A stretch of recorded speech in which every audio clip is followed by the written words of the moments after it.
حضرت عائشہ سے پوچھا گیا کہ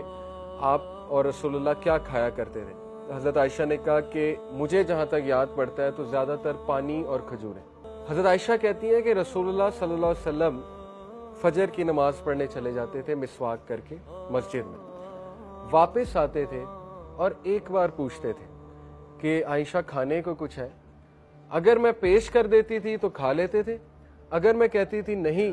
تو کہتے تھے چلو الحمدللہ آج میں روزے سے۔ یہ حضرت عائشہ کہتی۔ ایک روایت ہے صحابہ کے بارے میں کہ مدینہ میں ایک بار فاقہ تھا، تو رسول اللہ صلی اللہ علیہ وسلم، حضرت عمر اور حضرت ابوبکر جو ہے وہ باہر تھے، اور حضرت عمر اور حضرت ابوبکر جو ہے وہ ظاہر ہے جب ان کو ملے رسول اللہ صلی اللہ علیہ وسلم کو تو اللہ کے نبی نے پوچھا واٹ آر یو ڈوئنگ،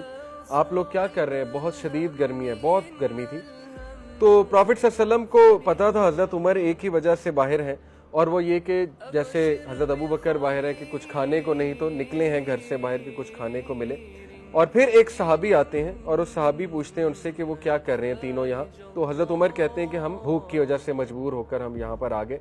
تو صحابی نے بڑا پھر انہیں آفر کی، صحابی نے کہا کہ آپ میرے گھر تشریف لائیں، اور صحابی نے کہا کہ ہمارے پاس ایک بکری ہے، اس بکری کو ہم ذبح کرتے ہیں اور ذبح کر کے کھاتے ہیں۔ تو انہوں نے فوراً سے وہ جنروسٹی شو کرتے ہوئے رسول اللہ صلی اللہ علیہ وسلم کو پیش کی۔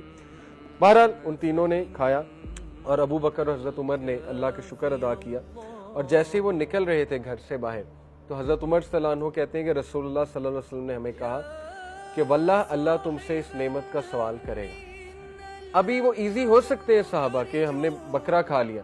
لیکن فوراً ہی ریمائنڈر آیا کہ تم سے خدا کی قسم اس نعمت کا تم سے سوال ہوگا کہ یعنی اب تم نے کیا کیا ہے یہ کھانا کھا کے، where did you use this energy.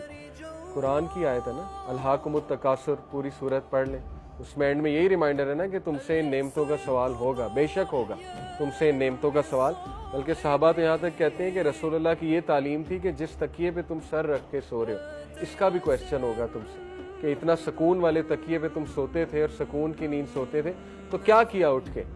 اتنی سکون کی نیند سو کے کیا کیا صبح اٹھ کے۔